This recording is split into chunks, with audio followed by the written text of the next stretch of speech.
மந்திரங்கள் நிறைஞ்ச கடவுள்கள் உலகத்துல வாழ்ந்துட்டு இருக்கா. கொஞ்ச நேரம் கூட சும்மா இருக்க மாட்டா, யாராச்சும் வம்பு கிழத்துக்கிட்டு சேட்டை பண்ணிட்டே இருப்பா. இப்ப கூட இவரோட சேட்டத்தனத்தை அண்ணன் கிட்ட காமிச்சிட்டு 200 கிலோமீட்டர் ஸ்பீட்ல வேகமா ஓடி வந்துட்டு இருக்கா. ஆனா இந்த குட்டி பொண்ணு கொஞ்சம் யூனிக்கா இருக்கிறதால என்ன பண்ணாலுமே எல்லாருக்குமே இவள ரொம்ப பிடிக்கும். இப்ப மாஸ்டர் பின்னாடி போயிட்டு அவங்க தான் அடிக்க துரத்திட்டு வராங்கன்னு சொல்லிட்டு போய் ஒளிஞ்சுக்கிறா. அவரை நிக்க வச்சு எல்லார்கிட்டயும் என்ன ஆச்சுன்னு சொல்லி கேட்கறதுக்குள்ள இவகிட்ட இருக்க எக்ஸ்ட்ரா ஆன் பண்ணி அண்ணன் ஜட்டி போலன்னு சொல்லிட்டு பயங்கரமா கத்தி சிரிக்கிறா. இப்ப அண்ணனுக்கு ஒரே பப்பிஷம் ஆயிடுது. உனக்கு கத்து கொடுத்த பவரை நீ இப்படிலாம் தான் யூஸ் பண்ணுவியா அப்படின்னு சொல்லிட்டு மாஸ்டர் கடுப்பாயிட்டு கேட்கும்போது கூட இவன் அப்ப கூட புரிஞ்சுக்காம விளையாட்டுத்தனமா அவரை பார்த்தே ஒழுங்கு காமிக்கிறான். டென்ஷனான மாஸ்டர் நீ இதுக்கப்புறம் இங்க தான் சரிப்பட்டு வரமாட்ட, பூமிக்கு போய் கஷ்டப்படும் சொல்லி அமுச்சு விட்டுறாரு. வந்த கொஞ்ச நேரத்துல இந்த பொண்ணுக்கு பயங்கரமா பசி எடுக்க ஆரம்பிச்சிருது. பக்கத்துல ஒரு சின்னதா கேம்ப் மாதிரி போட்டு பிளட் டொனேட் பண்றவங்களுக்கு சாப்பாடு இலவசம் சொல்லி போட்டுருக்காங்க. சரி ஓகேன்னு சொல்லிட்டு இந்த பொண்ணு போய் லைன்ல நின்னு பிளட் கொடுத்ததுக்கு அப்புறம் சாப்பாடு கொடுக்குறாங்க. அதை சாப்பிட்டதுக்கு அப்புறமா தான் ரொம்ப நிம்மதியா ஃபீல் பண்றா. கொஞ்ச நேரத்துல டாக்டர் 2 செக்யூரிட்டியோட ஓடி வந்து அவளை புடிச்சு தூக்கிட்டு வாங்கன்னு சொல்லி கூட்டிட்டு போறாரு. ஏன்னா ஒரு பணக்காரனோட பையனுக்கு பிளட் தேவைப்படுதான். அந்த பையனோட பாடிக்கு மேட்ச் ஆகுற மாதிரியான பிளட் இந்த பொண்ணு கிட்ட மட்டும் தான் இருக்கும். அதனால இவளை கார்ல தூக்கி போட்டுட்டு ஹாஸ்பிடல் கூட்டிட்டு போறாங்க.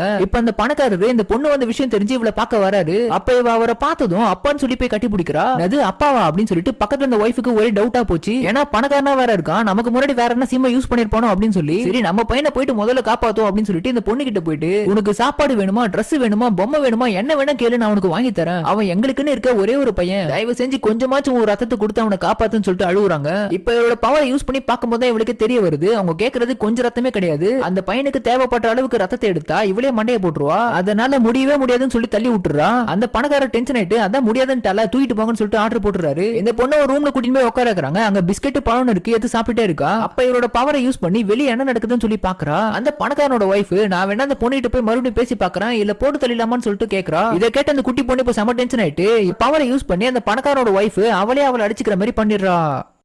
இந்த